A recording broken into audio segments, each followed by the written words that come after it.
In the world of martial arts, there is a common expression used when something beyond common sense happens.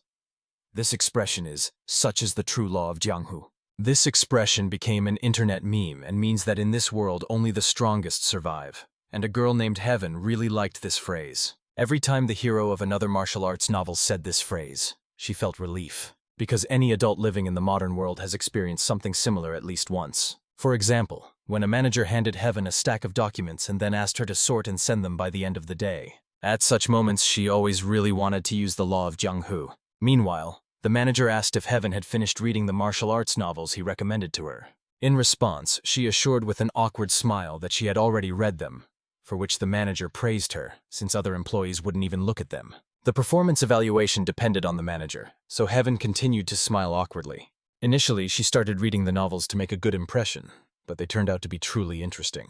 Although at first glance it seems that the authors put all their effort into martial arts, inside all this lie personal destinies, love and romance of the characters. And sometimes the heroes risk themselves to protect the back of a comrade. Sometimes Heaven dreamily thought that she would like to live like this, at least once. However, this did not at all mean that she wanted to become a secondary character in a martial arts novel, and even a servant in a clan that poisons its own servants. Now, instead of an office, Heaven was in the most famous poisonous clan, the Tang family from Sichuan, and had even become their servant. Suddenly, Sister Sanji entered the room and complained that Heaven was lost in her thoughts again instead of doing the laundry. Heaven immediately picked up the dirty clothes, and Sanji warned that there was sweet soup at lunch today, so it was better to bring a stain remover. This meant that the clothes would require some effort today, but Heaven had no choice, so she hurried outside. As for the Tang family, in the martial arts world it is better to be their allies.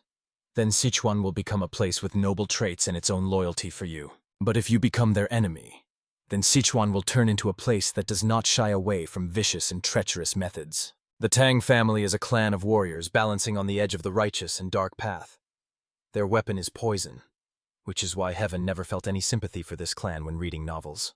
But of all the places she could have ended up, Heaven found herself in the Tang family from Sichuan, and even reincarnated into the body of a modest servant who did the laundry. And today was already the third day since this absurd and inexplicable reincarnation happened. While doing the laundry, Heaven wondered, is there any point in living as a real slave after living as a corporate slave? For 3 days she worked without a break in a world without compassion and loyalty, which finally made Heaven lose her patience and declare that the Jianghu law had hit rock bottom. But then her sister Sunshti approached her and said that clothes should not be washed in the yard. It is better to do it in the laundry because the elder of the Tang family is extremely sensitive. Heaven was still poorly oriented in the unfamiliar place, so she did not want to go far. But Sunshti was very persistent. And finally, she warned Heaven that the senior manager had ordered all the servants to gather in the Yaon garden before lunch. In response, Heaven said she understood everything.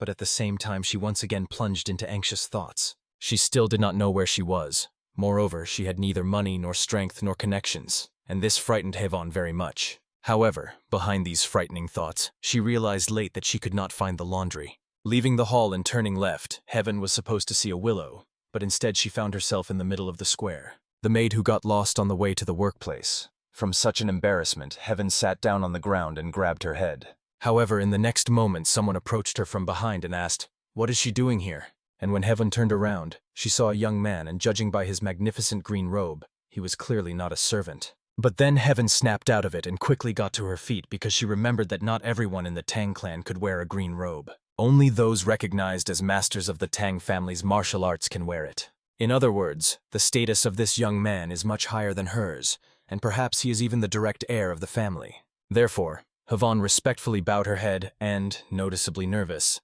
admitted that she got lost on the way to the laundry. However, in response, the young man calmly stated that Heaven was an idiot, which made her almost forget about his status, but she still restrained herself. Then the young master ordered her to follow him and added that a child who doesn't even know the way to the laundry cannot understand who he is. Heaven silently obeyed the order, but in her thoughts declared that even the children of the Tang family have absolutely no manners. Soon the young man led Heaven to the laundry, and how surprised she was to realize that the laundry had been just a few steps away all this time. After that, Heaven was forced to admit that the young man was right about her, so she sincerely thanked him for his help. Then, in response, the young master advised her to memorize all the roads as soon as possible, and warned that if Heaven remained so slow, she wouldn't even get rice porridge. Only after that did the young man decide to inquire about the girl's name. Heaven wanted to answer, but immediately remembered that she did not know her name in this world. For all these 3 days, no one had called her by name. So in response, he even said that her name was not worth the young master's remembering. He looked intently into Heaven's eyes, but then abruptly turned away and said that she could go. Heaven did not want to tempt fate, and hurried to the laundry before the young man asked again. But as soon as she left, the young master immediately called his loyal bodyguard, whose name was Gyeonmyeon. He came at the first call, but addressed the young man as the elder of Tanshun. Then Gyeonmyeon looked after Heaven and asked, "Who is this child?" And then in response, the elder of Tanshun said that although she looks like an ordinary child, there is something suspicious about her. After finishing the laundry, Heaven headed back to the servant's house, complaining along the way that the clothes were not getting fewer each day. However, passing by the main building, she noticed a crowd of maids, which immediately reminded her of the meeting. Sister Sonchji hurried her, and for the first time she addressed Hevon by name, and she finally learned that in this world she was called Sohee. Meanwhile, the chief steward came out to the crowd of maids. He was accompanied by a woman wearing a green robe, but Sohee thought she looked like an ordinary maid. But Sister Sonchji said in surprise that this was Lady Jing herself. She was appointed head of the palace servants, which means she is the direct superior of Soki.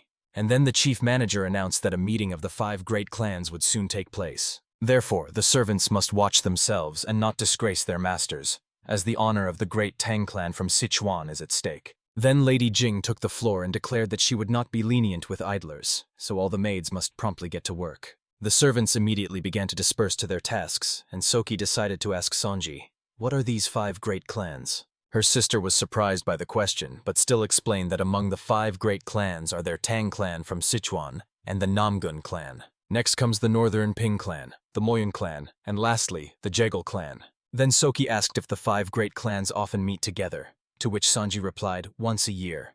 However, the meeting place changes each time, so in the Tang clan, it happens every 5 years. But then Sonji pinched Soki's cheek and asked, "How can you not know such things after living in the clan all your life?" In response, Soki assured that she was simply curious. Then her sister calmed down and hurried her to lunch. Soki followed her friend, but inside she felt nervous because she would finally see the masters of the 5 great clans, about whom she had only read. Only at the time of the meeting, a servant like her was loaded with work, so Soki spent all her time washing clothes. However, she was not alone. Why the young gentleman kept coming to the laundry, which greatly troubled Soki. It continued like this until she dared to say that a noble person should not come to such a place. However, in response, Tanshun calmly stated that in the Tan clan there is no place he could not go. And then the young man suddenly asked if Soki was all right, to which she finally admitted that she was very tired. Nevertheless, Tanshun noted that despite her fatigue, Soki was doing an excellent job washing clothes soaked with deadly poison.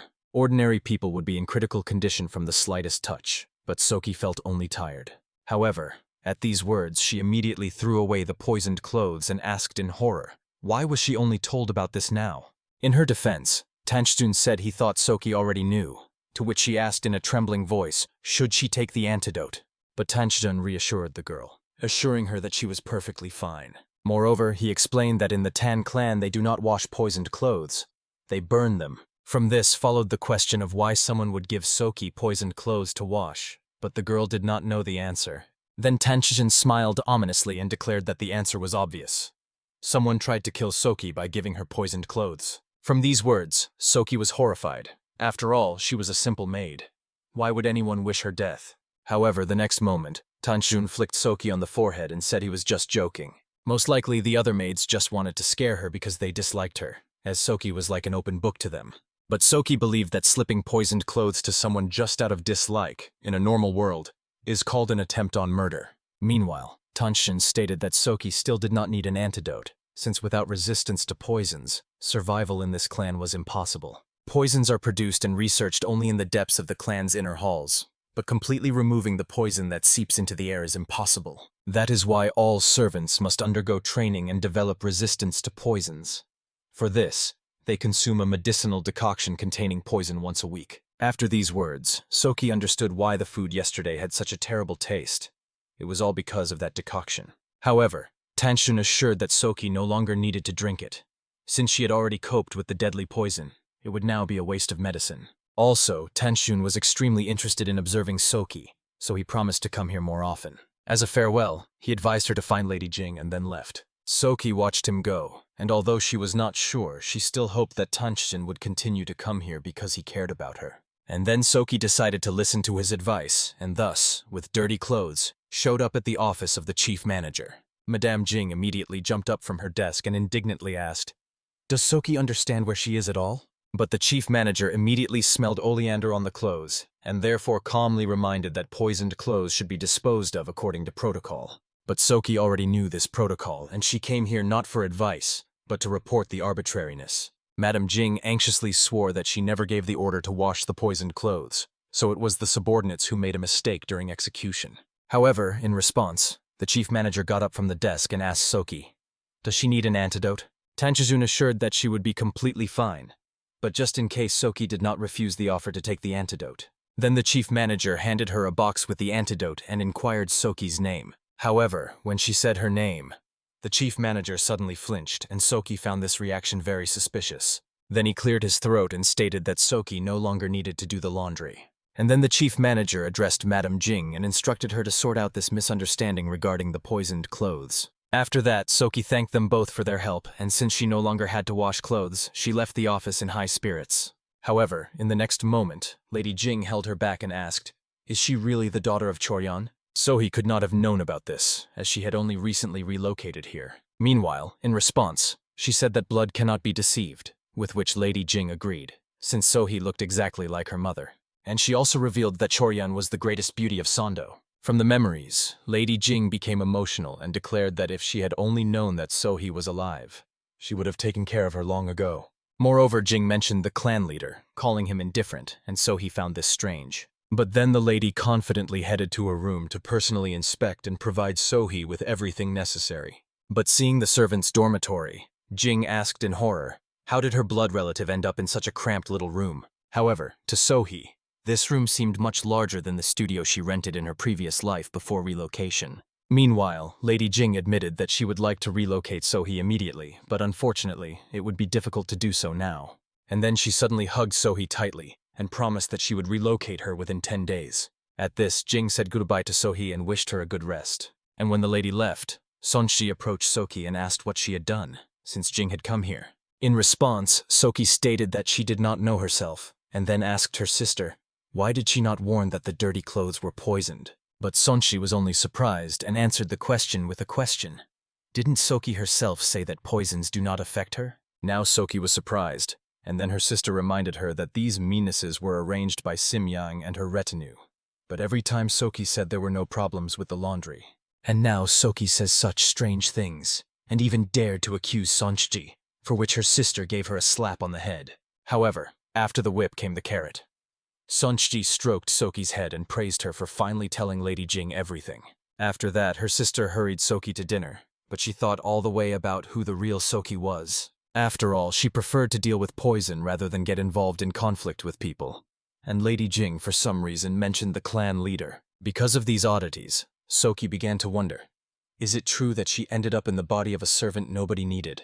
From the next day, Soki was supposed to be in charge of cleaning the training hall, as informed by the very Sim Yang that Sonshi had talked about. Only Soki perfectly understood that since Sim Yang could no longer entrust her with washing poisoned things, she decided to send her to the training hall, which reeks of poison. From such meanness, Soki asked herself, how can a person be so malicious, especially to someone younger? The real Soki might have agreed, but heaven was not going to give in, so she responded with a rude refusal. Sim Yan clearly did not expect such audacity, but one of her friends decided to talk to Soki instead of her. The maid explained that Soki's resistance to poisons was better than all of theirs, so they could not enter the training hall. However, Soki was not convinced by these words and replied that all maids train equally, so if the training hall is dangerous, then no one should clean it. But then the maid carelessly said that since nothing could be done, they would send Sonshi to the hall. At these words, Soki was horrified, and the maid reminded her that Sonshi had quite weak resistance to poisons. That was when Heaven understood why Soki always agreed. She was being blackmailed through Sonshi. For Soki, who had neither family nor friends, Sonshi was the only one who looked after her. Heaven understood that if she refused now, Simyan would indeed send her sister to the training hall, so she asked, where is this hall located? In response, the maid rudely handed Soki a broom with a pass to the territory and explained that she should go left, then turn right. And finally, Simyan threatened that if Soki pulled some foolish stunt again, the consequences were already known to her. Soon, Soki reached the gates of the inner courtyard and showed the guard the pass. However, finding herself in unfamiliar territory, she got lost again. The inner courtyard turned out to be much larger than the outer one. This was because only direct members of the Tan family and people with high status lived here. And there was also a whole plum orchard with a decorative pond. Seeing such beauty for the first time, Soki wanted to touch the sakura petals. But as soon as she reached out her hand, at that very second, Gyeonmyeon appeared behind her and sternly asked, "What is she doing here?" Frightened, Soki twisted her ankle and almost fell into the pond, but the next moment she was caught by Tanchun. And when Soki turned around, he asked with a smile, "Could it be that she still hasn't remembered the way?" In response, Soki respectfully addressed Tanchun as a young master, which made Gyeonmyeon furious. He was about to shout at the girl, but Tanchun told him to hold his tongue. Gyeonmyeon did not dare to defy the elder's will, but Soki decided that since such a formidable man backed down, Tanchun must be the young head of the clan. Meanwhile, Tanchun inquired where she was headed, to which Soki explained that she was ordered to clean the training hall. But then, for some reason, Tanchun sighed sadly and told Soki to follow him. The elder ordered Gyeonmyeon to stay in the garden, which made him look at Sohee very unfavorably. Tanchun decided to escort the girl to the hall and explained on the way that servants are forbidden to enter the garden freely, so Sohee must be careful from now on. After that, the girl realized that from Gyeonmyeon's point of view, she looked like an uninvited guest. However, Tanchun was interested in one question. Does Sohee really not know the way, or is she just pretending to be lost? At these words, Sohee flinched, and Tanchun looked at her like a cobra looks before striking its prey. Then he painfully grabbed the girl by the cheek and declared that he could not understand her at all, because she looked like an ordinary maid but at the same time like a suspicious spy. However, when Sohee cried out in pain, Tanchun realized and immediately withdrew his hand. At that very moment, Sohee's legs gave way, causing her to fall to the ground.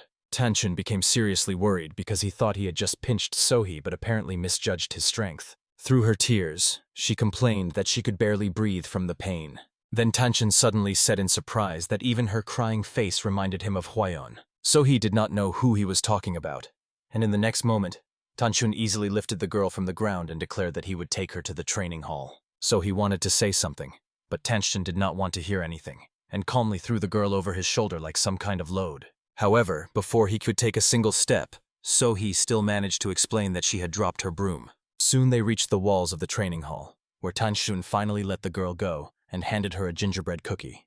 But when Sohee ate it, Tanchun immediately offered her a second one. The girl understood that in this way he was trying to apologize, but at this rate she would not have dinner today. Also, Sohee was amazed by Tanchun's bottomless sleeves and wondered, where did so much food come from in them? Meanwhile, sounds of fierce training came from behind the wall. Then Tanchun explained that Sohee would have to wait another hour, because there is a rule that the training hall cannot be cleaned until the last training session is over. Sohee realized that if she was unlucky, she would be cleaning the hall in the middle of the night. However, in the next moment a kunai flew over the wall, which would have definitely hit the girl if she had not caught it. At such a sight, Tanchun was amazed by Sohee's impressive reflexes. However, she immediately threw the weapon away, belatedly realizing that she had almost died, which amused Tanchun. But after laughing, he suddenly asked for permission to examine her hand. Sohee did not object, but when Tanchun touched her hand, she suddenly felt warmth flowing and spreading through it. Then Tanchun explained that Sohee quite well senses ki, and since it was so, he suddenly asked enthusiastically, would Sohee like to learn martial arts from him? However, all the girl could respond to such a proposal was a surprised and hoarse, "What?" Then Tanchun explained that he wanted to teach her martial arts, but Sohee understood everything the first time, yet wondered if he even knew what he was talking about. As if the Tan clan would allow some servant girl to be taught martial arts. Everyone would think that Sohee simply seduced the young master. Besides, she believed that at such an age, Tanchun could not possibly be a teacher. However, the next moment he became serious and stated that Sohee had too many thoughts, as if he had read them on her face. But before Sohee could say anything in response, a clan warrior named Bugyeon ran out of the training hall, looking for a kunai that had flown over the wall. However, noticing Tanchun, the man immediately froze and asked in surprise, what brought him here? But in response, Tanchun grumbled irritably that he was just taking a walk, upon which Bugyeon quickly apologized and declared that it was a great honor for him to meet the elder. However, Sohee lost the power of speech from the last words because she only knew one Tanchun from the books that the chief advised her to read. This is the King of Poisons, a master who regained youth from the novella Namgun Chiona. Meanwhile, Tanchun noticed the shock on the girl's face and, patting her on the shoulder, assured with a smile that he had hidden this fact not to tease her. But Sohui didn't care now. She simply felt relief that she finally knew which novella she had been transported into. However, then Tanjun suddenly declared to Bugyeon that he wanted to make Sohui his adopted daughter. The sudden turn stunned not so much Bugyeon as Sohui herself. However, seeing the shock on their faces, Tanjun assured that he had not yet fallen into senile dementia. Bugyeon tried to justify himself and said that it was just very unexpected, and Sohui looked like an ordinary maid. But then Tanjun had to explain that Sohui was indeed an ordinary maid, and if there were Tan clan blood in her, he would not have to adopt her. Then the elder asked Bugyeon to stop asking stupid questions and ordered him to inform the clan head, Muhyok, of his decision. Bugyeon swore he would deliver the message and asked Sohui her name. However, upon hearing it for the first time, Tanjun flinched, and in the next moment, he asked excitedly, "Could it be that Sohui is Muhyok's youngest daughter?" But in response, the girl timidly admitted that she did not know her parents. Then the elder decided that he had simply made a mistake, and yet Soki was registered in the clan and did not even know the name of its leader, which was very suspicious. Tanjun suggested that Soki had not been in the clan for long, which was close to the truth, as the girl had indeed arrived here a week ago. The matter was then closed, and the elder suggested that Soki return to his house to have a cup of tea. But the girl reminded him that she needed to finish cleaning the training hall, to which Tanjun calmly stated that Bugyeon would take care of it. He was surprised and was about to object, but under the elder's suggestive look, he immediately changed his mind. Arriving at Tanjun's house, Soki could not help but notice the mess reigning there. Books with documents and manuscripts were scattered all over the floor. The elder became slightly nervous, and clearing his throat awkwardly, explained that a certain order was maintained in this place. Then he brought a teapot and asked if Soki knew how to brew tea properly. In response, the girl admitted that she did not, so Tanjun promised to teach her, and before leaving, he would give her some tea leaves. Then he offered Soki a cup of tea and explained that it was called monjong. The tea turned out to be very sweet in taste, and the elder meanwhile added that Soki herself could buy a whole handful if she saved her entire salary for about 10 years. Soki choked on realizing how expensive this tea was, and Tanjun slyly promised that if she agreed to become his apprentice, he would make sure Soki could drink this tea any time. However, in response, the girl stated that it was not a big price, which forced Tanjun to admit that despite her appearance, she had character. In that case, he promised to provide Soki with food and monetary allowance, and she would not have to quarrel with other servants. In response, Soki tried to explain that she was just an ordinary modest maid. However, Tanjun looked at her again with that snake-like gaze and asked, "Was that a refusal?" Soki immediately became nervous and began to assure that she was just afraid she wouldn't manage, which amused the elder. But then he declared that everything was decided, and today Soki could rest from work. And starting from tomorrow, she would work as usual but come to Tanjun in the evening. If Soki said she was carrying out an errand in the elder's chambers, no one would doubt it, and she would have dinner here before leaving. As promised, upon parting, Tanjun gave the girl some tea leaves and let her go. And when Soki left, he immediately called Gyeonmyeon and asked, did he find out anything? In response, Gyeonmyeon reported that Soki is an orphan who grew up in the Tang clan's pagoda since childhood. After these words, Tanjung decided that Soki just had a similar name, because Choryeon and her child could not survive after 10 months of taking Hakshanhan. Meanwhile, Gyeonmyeon revealed that Soki has had incredibly strong resistance to poison since childhood, and as for the servants' bullying, it was all because of her outstanding appearance. However, rumors say that in the last 7 days, Soki started behaving strangely. She was a very quiet child, but recently suddenly began to show character. Then Tanjung remembered that exactly 7 days ago he met Soki for the first time. Therefore, he asked Gyeonmyeon, is it possible that she is a spy sent from outside? In response, he said he would check for traces of using a human skin mask, after which Tanjung let him go. And the elder himself wondered, did he accidentally pick up a rare jade, or did someone throw a poisonous jade stone here? One way or another, Tanjung intended to find out personally. When Soki reached the dormitory, it was already dark, and the girl herself was very tired after this busy day. As if the transformation of the young master into an ancient master was not enough, in the end she also became his personal disciple. Having entered this terrible world of martial arts, Soki naively believed that Tanjun was just a child. From her side it was too careless, but who could have thought that this was what the supreme elder of the Tan clan looked like? And yet, now Soki at least understood which novel she had ended up in, and that was already something. This novel is called Namgun Hue, and it was the first story recommended to her by her boss. The plot was quite ordinary and began with Hui's victory in the Strongest Under the Heavens tournament. Then Hue began to wander the martial arts world, reviving the Namgun clan and becoming its head. he began spreading the Namgun sword throughout the world. For this, Hui earned the nickname Emperor of the Sword, but Soki did not remember what happened next. Perhaps because she had read this novel a long time ago. Namgun Hui could be described as a model of justice, but strictly speaking, he did not shine with manners at all. Hui always provoked villains with cunning words, and when they could no longer restrain themselves and attacked, he arranged a brilliant demonstration, beating them half to death. However, today Soki realized something important. To survive, she needs to get accurate information, and now there are two ways to do this. The first of them is to check whether Namgun Hugh will be at the upcoming meeting of the 5 great clans, and whether Tanshun intends to give Hugh a potent poison, Mandukdan. Hugh will receive it only after winning the martial arts tournament. So if Tanshun still has this poison, it means the events are happening before the tournament. Only Soki did not know how to find this out, because if she asked the wrong question, Tanshun would decide that she was a spy trying to steal the pill and would kill her. Tormented by these thoughts, Soki barely made it to her room, where the worried Sonchi was already waiting for her. Her little sister asked why Soki returned so late, but she no longer had the strength to answer. The girl began to have a fever, so she immediately went to bed, but sleep was slow to come.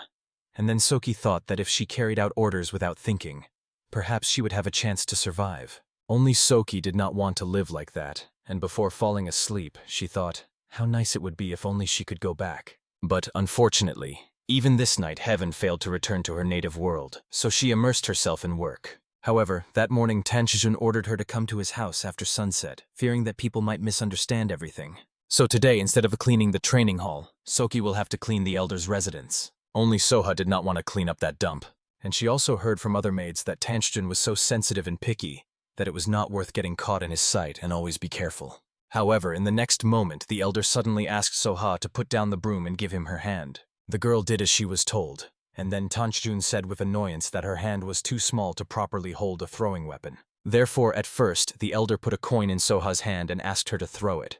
The girl asked where, to which Tanshun pointed to a red rag tied to a tree. Then Soha got nervous and said that it was impossible to hit it from such a distance, but the elder smiled and asked her to just try. And how surprised the girl was when after the throw the coin hit the tree. Moreover, the coin was able to pierce the rag through, which stunned Soha. Meanwhile, Tanshun praised her for the throw and, handing her a second coin, asked her to throw it this time at a blue rag tied to an even more distant tree. Soha was sure that she was just lucky the first time, but the next moment the coin again hit the target. The elder noted that Soha had quite a lot of strength and asked her to return the coin. But approaching the tree, the girl saw that the coin was embedded in the bark. It was then that Hevon realized that these were all the abilities of the real Soki, for she tirelessly worked day after day. And perhaps her parents were martial arts masters, because in this world physical strength and endurance are often inherited. Only from this, Hevon felt somewhat uneasy. That day her powers were revealed, but little changed. Instead, a simple routine was formed. Early in the morning, Soki went to the residence of Tanshun and cleaned there. After lunch, she spent the whole day throwing coins at targets. And after dinner, the girl returned to her quarters and repeated the 1,000-character classic poem. That was how her day ended. It seemed like a simple daily routine, but sometimes Soki thought she would die from exhaustion. The worst part was throwing coins. Tanshun made the task harder, and now Soki had to throw coins into a pond to catch fish. The elder explained that the ultimate goal of this training was to learn to control countless variables. For example, the direction and strength of the wind, which change every day, as well as the weight of the air, which depends on its humidity. Sohai must be able to feel all these changes and accordingly adjust the strength and speed of the throw. With these words, Tanshun demonstratively threw a coin into the pond and hit a carp. Then he handed a hefty pouch of coins to Sohi and declared that from that moment she must try to catch fish with their help. And she would have to do this until she succeeded, which terrified Sohi herself. In the end, this exercise was one of the ways to lay the foundations for mastering the art of memorizing the Tan family. But from that day on, Sohi plunged into a real hell of coin throwing. And lately the carps have become incredibly agile, probably because of her constant attacks. By the end of the day, the girl was so tired that she no longer had the strength to just get to bed. Sohi simply lay down on the floor, for which her sister Sonchi scolded her every time. However, that evening someone came to their quarters and asked Sohi to step outside for a moment. Sonchi whispered that it was a young master and quickly began to lift Sohi from the floor. She still did not understand who this unexpected guest was, but she did not argue with her sister. Behind the door, a tall and handsome man in a green robe was waiting for Soki, who immediately apologized for such a late visit. Soki respectfully addressed the stranger as a young gentleman and asked, "What brought him here?" However, the formality clearly upset the man, and he asked to be called, as before, Brother Yoon. Soki felt awkward calling the stranger brother, but just that word instantly cheered him up. Then Yoon admitted that he did not expect the trip to Janghu to take so long, which made him worry about Soki. Also, Yoon brought her a gift, which turned out to be a beautiful hairpin. Only Soki was horrified by such a gift because she remembered the chief's words that a hairpin means a marriage proposal. However, then Yoon, with an awkward smile, admitted that he had bought nothing for Juki or Choki, so this would be their little secret. Soki did not know whom he was talking about, but firmly decided that he was a womanizer, and therefore declared that she could not accept such a valuable item, so she would accept only his feelings. In response, Yoon became nervous and asked Soki to at least try on the hairpin, because last time she also refused a gift. However, Soki was adamant, so Yoon put away the hairpin and, apologizing, assured that he did not want her to feel uncomfortable because of such a gift. But then Yoon smiled and asked, "Would sweets be suitable then?" The girl barely had time to answer when Yoon already handed her a pouch with treats and said he just wanted to give her something. So he shyly thanked him for the gift, to which Yoon said he would go rest after the journey. However, before leaving, he reminded Sohee that if she found it difficult, she could always come to him. Watching Yoon leave, Sohee thought he did not seem like a bad person, and maybe she had been too emotional with him. But then Sanji looked outside and asked what Yoon had said, to which Sohee admitted she did not know why he had come. Then her little sister said that Yoon cared about Sohee and had come to see her immediately after returning from Chengdu. Sohee was surprised and asked why the young master had arrived with guests from Chengdu, to which Sanji explained that they were relatives on the maternal side. Also, her sister noted that Sohee had been incredibly strange in recent days, but she explained it was because of the very hard work. Starting from the arrival of guests from Chengdu last night, guests from other great families began arriving one after another. The maids ran around like crazy, receiving guests and preparing everything for the meeting. But Sohee's daily routine remained unchanged. Tanchong ordered her not to go outside, and she could do nothing about it. This morning the elder asked Sohee to stay in his residence because her appearance stood out too much. And most of the offspring of great houses behave like idiots, so Tanchijun swore to turn them all into eunuchs if they tried to do anything to the sweet maidservant. The elder will be absent for several days to receive guests, but if anything happens, Soki must use his name, and if that doesn't work, insist on meeting Gyeonmyeon. Staying inside the residence will be the safest, but that means Soki won't be able to find out the information she needs. And the carp were even more agile today, which annoyed the girl even more. However, the next moment someone behind suddenly said that the fish move along a certain trajectory, and if the girl continues to throw like that, she won't hit even in 100 years. Soki immediately turned around and saw before her a blue-eyed youth in white clothing. Judging by this clothing, the boy was not from the Tan clan, so Soki decided that he was one of the guests invited to the meeting. But suddenly this very guest loudly asked, did she understand his words? Soki was confused, and the boy proudly put his hands on his hips and explained that she needed to watch the movements of the fish and throw the coins ahead of time. And then this impudent fellow even grabbed Soki's hand and said he would show her how to do it correctly. Soki resisted, but the boy was stronger and didn't even notice that it hurt her.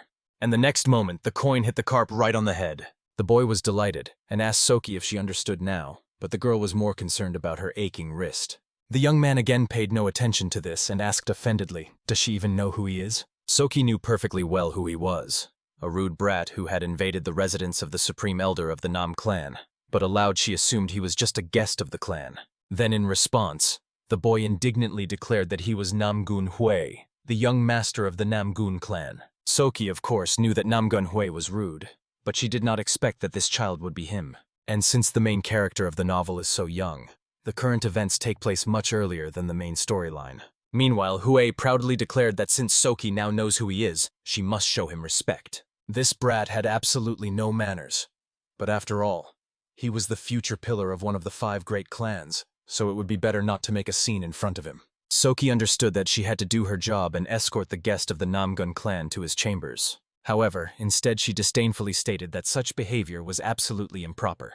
Only after a second did Soki realize what she had just said. But a word is not a sparrow. So the girl decided that if something went wrong, she would simply mention the elder's name. However, to her surprise, Hui suddenly shyly apologized to the girl, and then he finally noticed the bruise on her wrist and, startled, asked, "Does your arm hurt badly?" Sohai assured him that everything was fine, but Huey did not want to hear anything, and anxiously declared that he would give her medicine that his uncle personally made. However, the next moment the boy's stomach loudly growled from hunger. That was when Sohei realized that this child was just wandering around because he was hungry and lost. Therefore, she decided to escort him to the guest reception hall to feed him. Only Sohee did not know. Would the elder get angry if he found out she brought a stranger here? On the other hand, knowing Tanchjun's character, Huey might be liked by him for his bravery.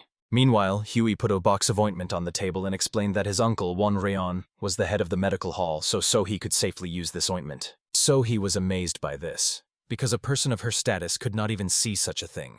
The girl took the ointment and decided that she needed to bring some to the dormitory and treat her sister Sanji's hands. But then Huey asked if Sohee had already eaten lunch, to which she replied that she would eat after escorting the young master to his chambers. Then Huey suggested having lunch together, but Sohee anxiously asked, "Is it proper to share a meal with a servant?" In response, Huey proudly declared that Yeonha drinks tea with Gyogyo every day, but Sohee had no idea whom he was talking about. Then Huey explained that Yeonha is his elder sister, and Gyogye is her maid. In that case, Sohee agreed to have lunch together, which made Huey very happy. Soon she served lunch on the table, and then Huey suddenly asked, "Had Sohee ever been outside Sichuan?" In response, the girl explained that she had lived her whole life in the Tang clan, and asked a counter-question. Was it the young master's first time in Sichuan? Then Huey said that he wanted to come here 5 years ago, but his sister stopped him. The thing is, at that time Huey still did not know how to ride a horse and could not stay in the saddle. Then Sohee decided to ask, "How old is the young master?" To which Huey replied that he was 13, and asked the same question to the girl. In response, Sohee said she was 15, and noted that the young master's elder sister cares a lot about him. Huey agreed with her words and said that he has 3 elder sisters, and Yeonha is the youngest among them. At such news, Sohee mentally sympathized with the young master's future wife. However, then Huey became sad and said that despite the fact that he is already an adult, his mother and sisters treat him like a child. Then Sohee said that it is all because the young master's family worries about him. But in response, Huey objected, stating that at his age his father and uncle had already entered the world of martial arts, while he had only just left his parental home for the first time. With these words, Huey finally touched the food, but after swallowing the first piece, he suddenly shuddered. And when Sohee looked up at him, she saw how the young master trembled all over and covered his mouth with his palm. The girl jumped up from the table in horror, assuming that the food was poisoned. But fortunately, it turned out to be just very spicy. For people from other regions, Sichuan cuisine can be unusual, so Sohee suggested preparing dishes with fewer spices. But Huey, through coughing, declared that a man from the Namgun clan would never back down, and stubbornly continued the meal. However, after finishing the food, this man from the Namgun clan greedily drained a glass of water, and then asked if Sohee had ever tried Anhui cuisine. The girl had never heard of it before, and then Huey explained that Anhui cuisine is also tasty, but not as spicy and has a deep flavor. Then the boy even began to boast that tea from Huashan is tea that even the abbot of Shaolin likes. But Sohee was not impressed by this fact and asked dispassionately, had the young master finished dining? However, in response, Huey suddenly jumped up from the table and asked to be shown the Sichuan market. Such a request puzzled the girl, as the elder Tanchjun had ordered her not to leave the residence. Moreover, after her relocation to this world, Sohee was so immersed in the life of a maid that she had never once gone beyond the walls of the Tan clan. Therefore, she told Huey that first they should warn the escorts, but he declared that his father would never give him permission. Then Sohee tried to explain that if the guards saw the young master, his father would definitely find out everything. But in response, Huey carelessly suggested simply jumping over the wall. At that, Sohee panicked and said she wouldn't be able to do it. But the young man assured her that it was not even 10 meters there, and if they were careful, no one would find out anything. And before the girl could recover, Huey had already run out into the yard and happily hurried her along. To her regret, Sohee realized she could not persuade him otherwise, and all she could do was escort the young master to the outer gates. But fortunately, as soon as they left the inner courtyard, they immediately found themselves on a busy street. Only Huey clearly expected something else, and therefore said with displeasure that Sohee was boring. But in her defense, the girl reminded him that she could not jump over walls unless the young master decided to carry her on his back. Huey took the girl's words literally and immediately offered her his back. Then Sohee quoted the words of Confucius, that after reaching 7 years old, a man and a woman should not sit together until their marriage, so she cannot climb onto the back of the young master. I was surprised that a simple maid read the Confucian classics, so Sohee had to quickly change the subject, pointing to the market. She was very lucky that Huey was still a child who could be easily distracted and interested, and soon this was confirmed again when the young master's attention was attracted by a shop with unusual delicacies. The shop owner immediately guessed that the young man was from another city, and offered him to buy roasted Shiba. In response, Hui quickly agreed and asked for 2 portions, for himself and for Soki. The owner praised the young man for caring for his companion and said it would cost 5 won. But how surprised Soki was when Hui showed the owner a silver yuan bao, worth 500,000 won. She immediately stopped the boy and explained to him that it was too much and paid for the food herself. However, when they moved away from the shop, Hui still asked, "Why can't the yuan bao be used?" Then Soki had to explain to him that this amount is much more than a person can accept. And then she added that the young master should not show such a huge amount of money in front of other people. But Hui did not understand why, since the owner of that shop could not have touched such money, even if she had worked her whole life. Then in response, Soki said that that was exactly why Hui could not do it, because people nearby had seen his yuan bao. Neither he nor she could know what would happen after their departure, and possibly in the worst-case scenario, late at night a thief could have broken into that owner's place, who would kill the woman and take the money. At these words, Hui was horrified, and Soki reminded him of his own words, that the owner could not have touched such money, even if she had worked her whole life. Excessive blessing can turn into a disaster, and good intentions do not always lead to good results. Hui had not even thought about this, and therefore suddenly declared that Soki was smart.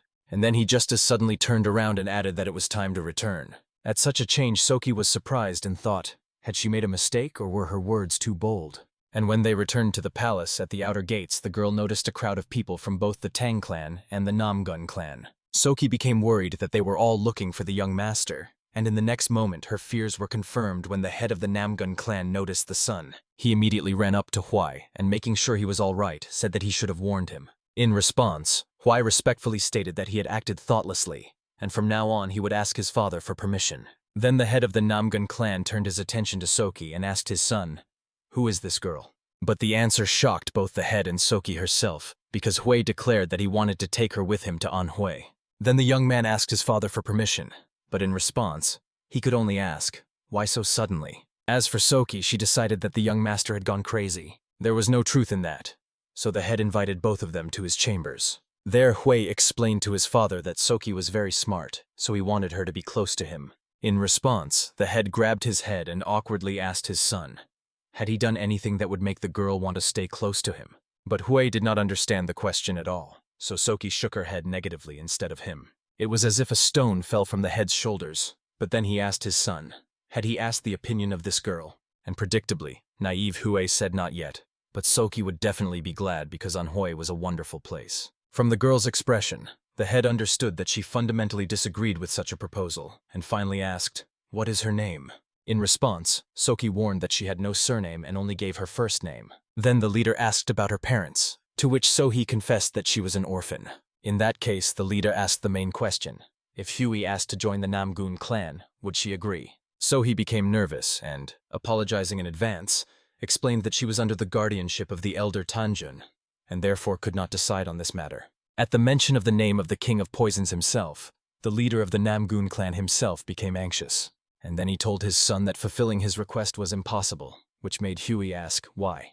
Then the leader had to explain to his son that if he continued to insist, the Tan clan would cut the tendons of the unfortunate servant, which horrified Sohi. Meanwhile, the leader added that this is what they do if a martial arts master decides to leave their native clan. Then, with a voice trembling from anxiety, Sohi assured that she did not know the secret martial arts of the Tan clan. But in response, the leader explained that the Tan family is different from others, and their principle is that all martial techniques must remain within the clan walls. It was then that Sohi realized that she was destined to live and die in the Tan clan, and she also understood that the elder had not said a word about such a horror. But the boss from her past life once told her that cutting tendons is a punishment intended for clan disciples who have committed a serious crime. However, in the next moment, the elder Tanjun appeared in the window and greeted the head of the Namgun clan. And after exchanging pleasantries, Tanjun asked if he could take Sohi. The head, of course, did not object, but the girl's legs were terribly numb from sitting for a long time. However, the elder did not wait and simply threw the girl over his shoulder. But before he could leave, Hui asked him to wait, and then the young man promised Sohi that he would return the money she spent because of him in the market in double. Tanjun wanted to hear more about it, but Sohi asked him to carry her away from here as quickly as possible. The elder fulfilled her request, but Sohi did not expect that he would jump high into the air with her and fly over the wall. Well, after landing, the girl had a natural question. Why doesn't the elder walk on the ground like a normal person? But in response, Tanjun calmly explained that walking on roads is tiring because the weight just goes in circles. Then So-hee realized and asked, "Is it true that a person leaving the Tan clan has their tendons cut?" The elder thought for a moment, then said that he had never seen anyone try to leave the clan. These words instilled hope in the girl, which made her already decide that the head of the Namgun clan was simply mistaken. But at the same moment, Tanshijun added that usually such people are simply killed, which made Soki stunned. The elder noticed this and explained that if they allow a madman, who had the sense to leave the clan, to live, sooner or later, he will harm them. Then Tanshijun asked if Soki had thought about leaving the clan, which made the girl start to assure that she had just heard about it when young Master Hui was being dissuaded from taking her to Anhui. But suddenly the elder grabbed Soki by the face and grumbled discontentedly that this cheeky brat knows how to recognize valuable jade. After that, Tanshijun even began to feel the girl's face, and soon delivered the verdict that this was definitely not a mask made of human skin. However, then his hand lowered and closed around Soki's neck, and in the next moment the elder emitted a deadly aura and suddenly asked the girl, "Why does she seem so suspicious?" Soki could not move from fear and did not understand whether she had made a mistake by asking about leaving the clan or by entering the quarters of the head of the Namgun clan. However, then Tanshijun removed his hand from her and calmly stated that apparently Soki has memory problems. Then the elder explained that he asked because the girl had lived within the walls of the Tan clan for more than 10 years, but still knew nothing about its rules. Soki could not believe what she heard, because the elder had just found an excuse for her himself. And already a moment later she confessed that it was true, and told that waking up one morning, she could not remember anything. Then Tanshijun said that he had already heard that some people in the clan lost memories after taking herbal medicines. So he was amazed by such information, but in the next moment a familiar voice called the elder. It was Yoon, who came to pay respect to his grandfather. But noticing So-hee with him, he asked in surprise, "What is she doing here?" Tanshijun immediately became alert and also asked, "How does Yoon know the maid from the outer courtyard?"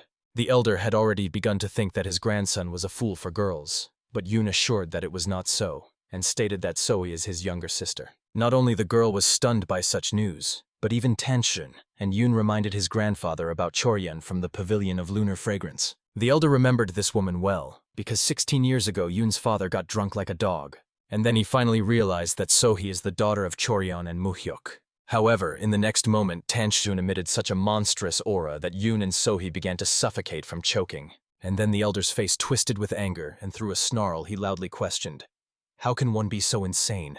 Trembling and gasping, Yoon asked Tanshijun to calm down. But the elder could not calm down at all, because the clan appointed an idiot as their new leader, who could not even create poison. And the direct descendant, possessing immunity to poisons, was thrown into the outer courtyard like some miserable servant. Yoon tried to explain that his father did not know about So-hee's immunity, but Tanshijun declared that she was his child, he should have known that. And worst of all, the elder almost took the life of the true heir, immune to poisons, who was born once a century, with his own hands. But while Tanshijun was shouting angrily, So-hee felt the pressure more and more, making it difficult for her to breathe. Yoon noticed this and tried to tell his grandfather that So-hee could not cope with his aura.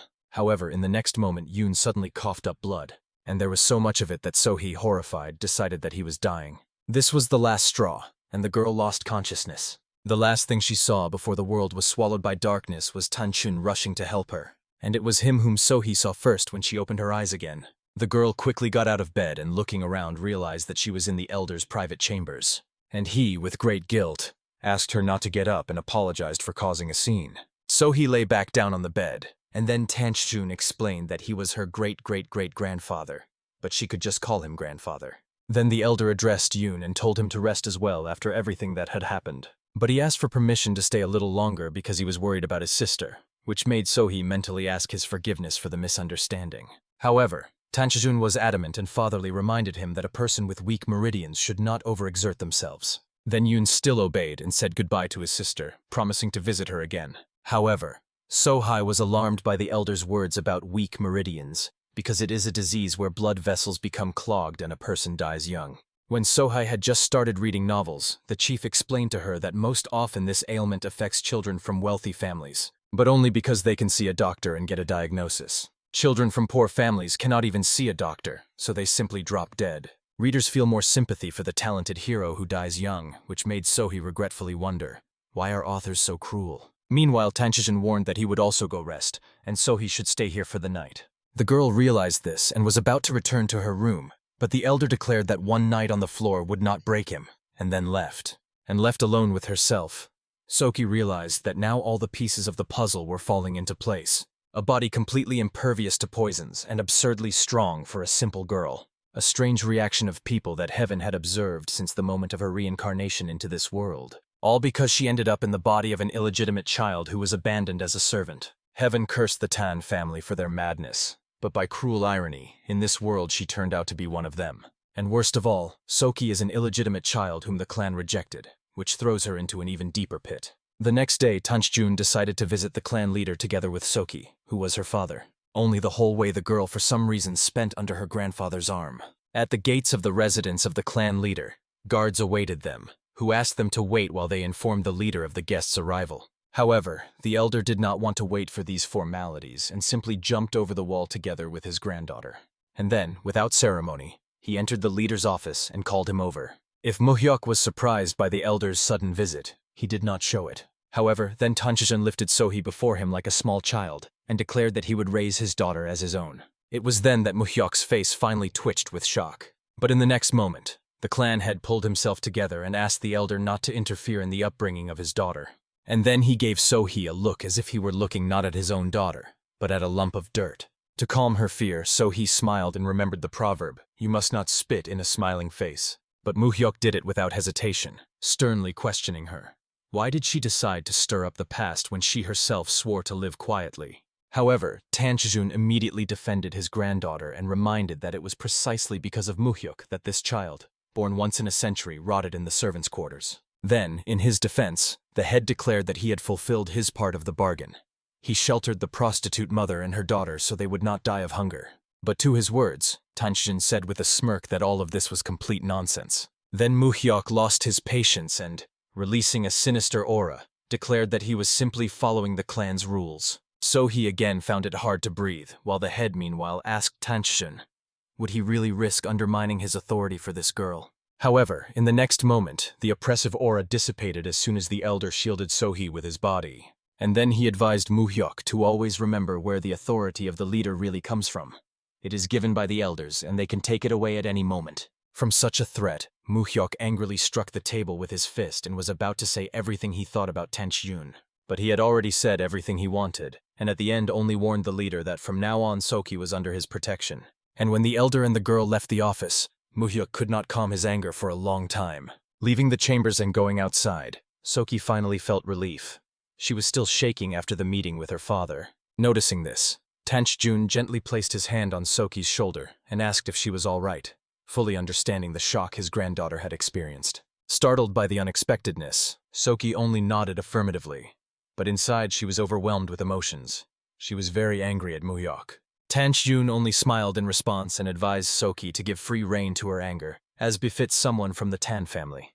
After all, in this world only the cruelest survive. Sighing heavily, Soki felt a little lighter in her soul, perhaps because Tanchjun was on her side. Since the training was over for today, Tanchjun suggested Soki take a little walk to the back mountain. Soki immediately brightened up. A smile appeared on her face and she happily agreed to the proposal. Smoothly lowering himself to the ground, Tanchjun asked Soki to open her eyes. To her delight, Soki discovered that they were in a blooming meadow in the middle of the forest. Therefore, she immediately rushed with interest to examine the flowers that covered the entire meadow. Meanwhile, Tanchjun, settling on the root of a huge tree, took out 2 wooden cups and a vessel with tea from his bosom. Smiling, he called Soki to join him. Sitting on the root next to Tanchjun, Soki carefully took the cup in her hands and noticed with amazement that the tea was hot. Could it be that Tanchjun boiled the water using internal energy? Smiling, Tanchjun nodded in response. Then Soki became curious whether water could be frozen like in some kind of ice art. Tanchjun sincerely believed that his granddaughter was laughing at him, because water can be frozen even without mastering ice art. And to confirm his words, the cup in his hand began to be covered with ice. Also, Tanchjun promised to teach Soki this art later. But Soki was very surprised because mastering such an art was only possible for great masters. Nevertheless, Tanchjun was not joking when he said he would become Soki's teacher. He made this decision even before he learned that she had the blood of the Tan clan. And now that this became known, Tanchjun simply could not allow such talent to be wasted. Therefore, from this day on, he would personally teach Soki the art of poison. However, until Soki could stand up for herself, Tanchjun wanted her to remain in the status of a servant, because ManhwaCapped's third wife was quite cruel. Soki was very surprised to hear that the head of the clan had 3 wives at once. Of course, she could not have met any of them before. This fact did not surprise Tanchijin at all, because Soki lived quietly, and moreover, had lost her memory. Nevertheless, Soki had to learn that the Tong clan were the hegemons of Sichuan. However, besides them, there were also the Chonsin and Ami clans from the 9 sects in these lands. Suddenly he asked Soki how to act so as not to yield to these two formidable forces. Then Soki suggested that it was necessary to increase the army. But her answer only amused Tanshun. Could it be that his granddaughter had read many books on military art? Although gaining combat power that everyone would fear is also a good way, the most important thing was to strengthen the influence of the Tang clan in Sichuan. At this point, Soha began to realize that Tanshun meant strengthening influence through strategic marriages. The first wife of the current clan head, Jegal Moran, was the precious daughter of the Jegal family. The second wife, Mrs. Im, the only daughter of the head of the Baekpun Trading Guild, one of the most influential guilds in Sichuan. The third wife, Mrs. Cho, the youngest daughter of Cho Quan, the richest man in Hanam. It is worth noting that most of the grain and cotton produced in Hanam belonged to the Cho family. Here Soki pondered that the marriage with the Chigal family was a political deal and an alliance to maintain the balance of power. So the reason for marrying two others is to secure financial resources and food supplies, as well as control over the flow of goods. Tanchijun nodded quite firmly. Such were the marriages in the Tan clan.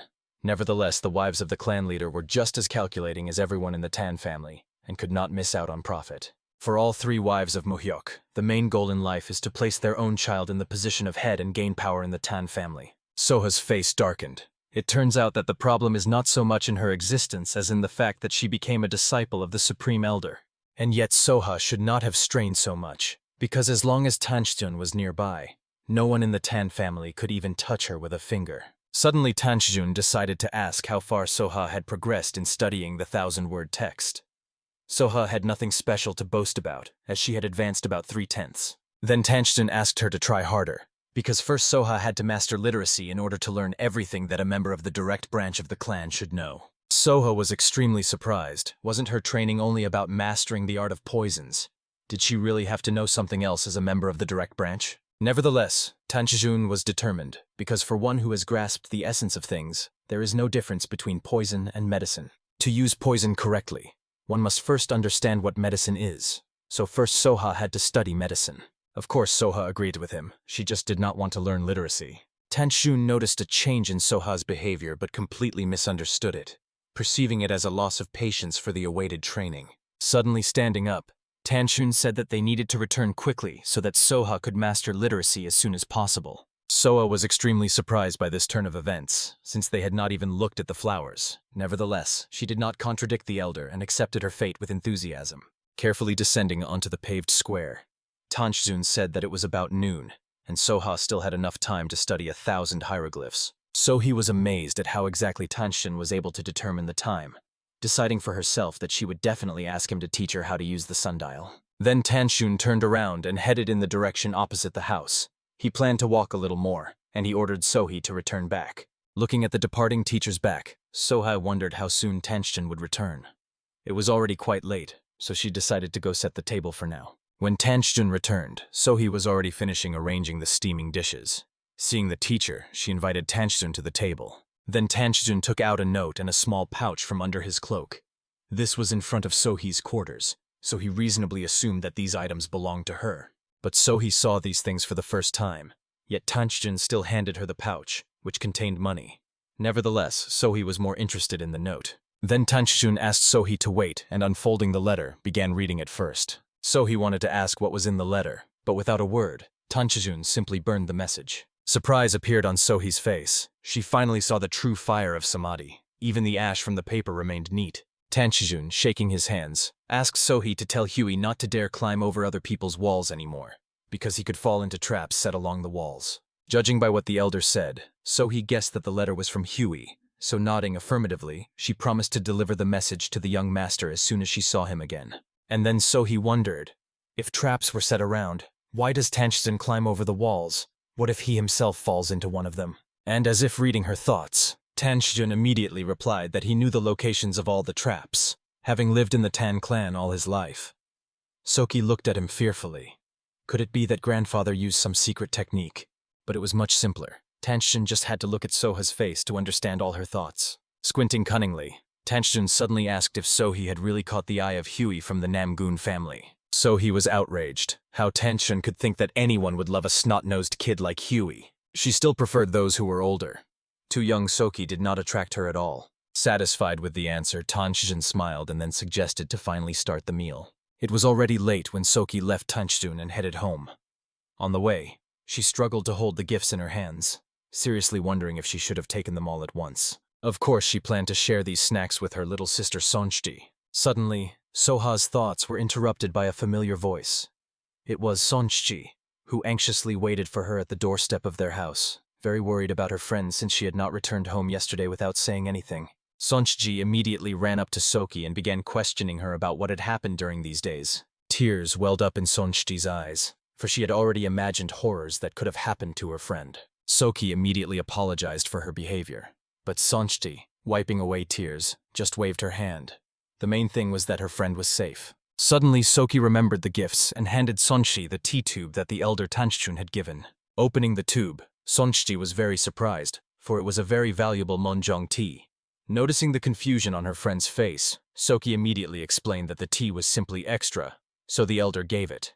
Sonjji was satisfied with this answer, so she suggested having dinner together and went to boil water. Unexpectedly, Sohee's attention was drawn to the new bed linen neatly resting on her bed. Noticing her friend's gaze, Sonjji immediately explained that Lady Jin had come yesterday, and since there was no room for moving in, she left the new bedding and left. Pouring tea into cups, Sonjji felt somewhat uneasy, for Sohee had definitely caught Tanjun's eye. What was she planning to do next? It was rumored that if Tanjun summoned a new maid, she disappeared without a trace. Apparently, he had often been looking for spies before. But Sohee was clearly not worried about this, for she was definitely not a spy, but quite the opposite. She was blood of the Tan family. However, she was more concerned about her half-brothers, so she decided to ask Sonjji what kind of person Master Yunho was. Sighing heavily, she replied that the young master was quite a bastard, but quickly stopped herself and looked around. Then, putting a finger to her lips, she asked not to tell anyone about this. Sohee nodded understandingly in response. According to Sonjji, Yunho was completely unfit for the role of young master. Yunho was stupid, and not handsome either. Plus, he shamelessly mocked the maids. Even after 5 years of training under the deputy commander of the Black Cloud, Yunho still yielded to his brother, who was 4 years younger. And if Yunho becomes the head of the family in the future, then the Tang clan will definitely fall apart, and Sonjji was very worried about her future. Then Sohee became curious why exactly Yunho became the heir. Here Sonjji explained that the head of the family himself initially did not intend to appoint Yunho as the heir. It's just that the son of the main lady, Mr. Yoon, was ill with meridian blockage. Perhaps this was because Lady Jagal herself was weak in health. Everyone had long known the story that Lady Jagal and the head could not have an heir for 3 years after the wedding, so Lady Im was brought into the house, who gave birth to a son first, and Lady Cho, who came much later, had 2 sons and a daughter, while Lady Jagal only had Mr. Yoon, so she must have been very worried. Of course, as a woman, Sohee felt sorry for Lady Jagal, but this was the world of martial arts, so unfortunately she could not change anything. Here Sohee wondered how many brothers and sisters she actually had in the end, and why was it necessary to have so many children? Her thoughts were interrupted by Sonjji asking if she would study today. Of course, Sohee was not eager to learn, but the elder had ordered it. While clearing the table, Sonjji advised Sohee to study for an hour and then go to sleep. Sohee thanked her sister for the care. Taking the 1,000-word classic in her hands, Sohee was filled with determination, for she could not live her whole life illiterate. She set a goal to master the 1,000-word classic by the end of the month, but literally half an hour later, all of Sohee's determination evaporated. Since the day Sohee met the leader, Elder Tang had not appeared in the pavilion for 2 days. Nevertheless, although Tangzun was extremely irritated, he still went out to meet the head of the Peng clan, who had come to visit. Sohee was going to skip cleaning and do the cleaning herself, since she was supposed to be alone today anyway. But opening the door to Tangzun's house, she was surprised to find Yoon peacefully sipping tea. Sohee was horrified. In the daylight, Yoon looked even more ill. The color of the tips of his hair seemed to have faded. Could it really be because of the interrupted meridians? If so, when this color turns completely white, Yoon's life will end. Sohee shuddered. Thinking about such things in front of Yoon was very tactless. So, not knowing how to start the conversation, she looked around and noticed that Tangzun was not there now. But Yoon already knew this. Smiling, he invited Sohee to sit down. Actually, Tangzun had called him to help Sohee with her studies. Of course, Yoon was extremely surprised, since earlier Sohee had said she did not want to study. Nevertheless, he was glad that now he could correspond with his sister. At first, he wanted to find out how far Soki had progressed in learning the 1,000-word text, and Soki gladly handed him the notes. Carefully studying them, Yoon was satisfied with his sister's progress. Next, he wanted to look at her abilities. Suddenly, Soki's entire being literally screamed that she needed to run away from here immediately. Stepping out of the house, Soki stretched towards the rays of the midday sun. She was glad to finally be in the fresh air after the exhausting lesson. As soon as Soki learned even one character, Yoon immediately declared her the greatest prodigy in all of Sichuan. Of course, such praise embarrassed Soki greatly, but Yoon would immediately find 7 incorrectly written strokes and make her rewrite the entire character 20 times. At the same time, Yoon was incredibly picky about handwriting and made Soki rewrite the characters dozens of times, refusing to tolerate her scribbles. At one point, Soki even pleaded for mercy, but Yoon was unyielding and firmly stood his ground. However, the calligraphy exercise had to end when Yoon suddenly coughed up blood. Soki was very frightened, but Yoon just waved his hand and said everything was fine and not to pay attention to it. Nevertheless, his words did not calm Soki at all. Overall, the morning turned out to be quite something. Suddenly, Soki's thoughts were interrupted by Huey, who had been searching for her all this time. He was extremely upset that Soki did not come to the place specified in the letter, as he had been waiting for her all this time. Soki lowered her eyes guiltily. She was ashamed to speak, but she immediately explained that she simply could not read. This fact greatly surprised Huey. Afterwards, Soki conveyed the Elder Tan's warning about numerous traps set along the walls. Huey took the remark into account. Nevertheless, he still did not understand why she had not come to the appointed place. Soki immediately protested, concluding that Huey was not listening to her at all. Suddenly, Yoon appeared behind, interested in which family Huey belonged to and what he was doing here. Huey was confused and hesitated. Since Yoon had no strength to stand outside, he suggested going inside to talk. And although a good-natured smile played on Yoon's face, nevertheless the aura emanating from him was quite frightening. Having gone inside, all three sat down at the table and began drinking tea. Smiling kindly, Yoon asked if the guest liked the tea. Hui, without thinking, blurted out that the tea was excellent, although he did not touch the cup himself. It seemed that the answer quite satisfied Yoon, but the sinister aura was still present, although a smile still shone on his face. Lowering his head, Hui apologized for his unexpected visit. And so he thought to herself, this is what happens when someone recklessly jumps on the walls in other people's houses. Nevertheless, Yoon wanted to know which family the uninvited guest belonged to, and volunteered to personally escort Hui to the guest hall where she was accommodated. So he expected something like this from a member of the Tang clan. If Hui had known that everything would turn out this way, he would not have penetrated the residence of the Supreme Elder. Of course, so he understood that if the situation got out of control, she would also be involved, so she decided to help Hui a little. Without hesitation, she stated that she herself had invited Hui to play at the Tangjong house, since he was not supposed to be home all day today. So he fully took the blame for what happened and asked to punish her instead of Hui. Yoon was extremely surprised to hear that his sister had a friend. He clearly had doubts, but Soki confidently continued to stand her ground, telling how they had accidentally met and become friends a couple of days ago, and how they went to the market together, and it was there that they agreed to meet. Soki spoke so confidently that Yoon's defense cracked and doubts began to gradually dissipate. For emphasis, Soki nudged Huey with her shoulder, and he actively nodded his head, confirming every word she said. In the end, Yoon still gave in, deciding that he had misunderstood the situation, and although Huey was Soki's friend, nevertheless he should immediately return to his family's quarters. At that moment, Huey jumped up from the table and, thanking for the hospitality, was about to fulfill the request. But Soki also stood up from the table, declaring that she would see the guest off. A cup of tea crashed down on the table with such a bang that it cracked into 2 halves. With the same good-natured smile on his face, Yoon was also going to accompany Huey. But Soki was not confused, and quickly catching the shocked Huey, rushed out with him onto the street, throwing a farewell so that her brother would not worry. She thought that Yoon was the most gentle person in the Tang clan, but she was very wrong. Like everyone in the Tang family, he had a bad temper. Finally finding themselves on the street, they were able to catch their breath. Huey was still a little out of sorts. His heart was pounding wildly in his chest. Nevertheless, Soki considered it a good lesson for Huey. From now on, he would think twice before bursting into a house unfamiliar to him. Coming to his senses, Huey thanked Soki for calling him a friend, because if Yoon found out that he was from the Namgun clan, it would have tarnished his honor. Sighing heavily, Soki asked him not to repeat such mistakes in the future.